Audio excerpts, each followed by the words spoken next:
दिनैनि जा 14 डिसेम्बर मिरु दुलाराय बर' फरायसा आफादनि बानजायनायाव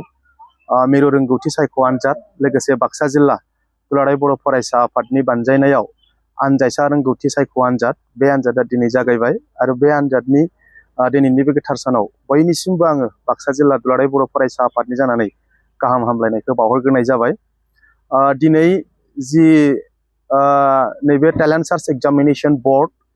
सेंट्रेल एबसुनि बानजायनायाव आरो बाक्सा जिल्ला दुलाराय बर' फरायसा आफादनि बानजायनायाव जुनियर टेलेन्ट सार्च एग्जामिनेशन बोर्डनि नैबे आनजादखौ मिरु रोंगौसा सायख' आनजादनि मासिगिरि मानाव गेदेर बिसुमखुर बसुमतारी मानगोनां बिथाङा बेखेवनानै होबाय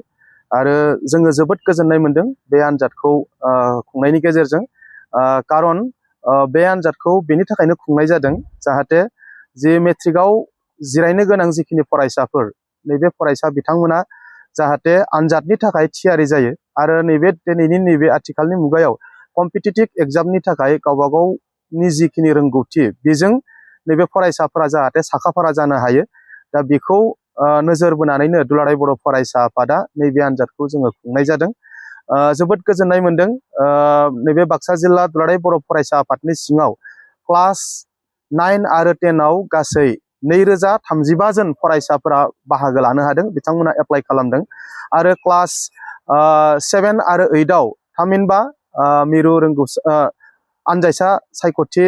रोंगौथि सायख' आनजादाव जोङो बाक्सा जिल्लानिफ्राय गासै 2403 जना बाहागो लानो हादों। दा साफ्रोमबो फरायसाफोरनिसिम आङो गाहाम हामलायनायखौ बावहरदों। दा बिथांमोना गावबा गावनि टेलेन्टखौ खोन्थानायनि गेजेरजों जाहाथे बेवहाय जिखिनि बान्था दङ बे बान्थाखौ जाहाथे आवग्रिनो हायो आरो गावनि रोंगौथिजों बेबायदि फरायसाफोरानो फैबाय थानाय समाव साफा साफा सुबुं सम्पद जानानै दिनै गावबा गावनि केरियारखौ लांनायजों लोगोसे बर' हारिनिबो जाहाथे साफा साफा सुबुं सम्पद जानो हायो बेखौ जोङो नोजोर लाखिदों। आङो साफ्रोमखौबो खावलायदों खोब माने डिसिप्लिननि गेजेरजों जाहाथे फरायसा फरायसुलि बिथांमोना दिनैनि आनजादखौ जाहाथे लिरो, बेवहाय खुनु जाहाथे बेले बेजे सोमजिया आङो खावलायदों आरो गार्जेन बिथांमोनखौबो आङो साबायखर बावदों जे नैबे आथिखालनि मुगाखौ नोजोर होनानै गावबा गावनि फरायसाफोरखौ नैबे आनजादखौ लिरनो खाबु होनायनि थाखाय आरो जोंनि माखासे मानि फरायसालिनि गाहाय फोरोंगिरि प्रिन्सिपाल आरो फोरोंगिरि बिथांमोनखौ आं साबायखर बावदों। बिथांमोनाबो नैबे सुबिदाखौ बानायना होनायनि थाखाय आसा खालामदो दिनैनि एग्जामा खोब मोजाङै मोजां जाफुंलांगोन आरो बेनि गेजेरजों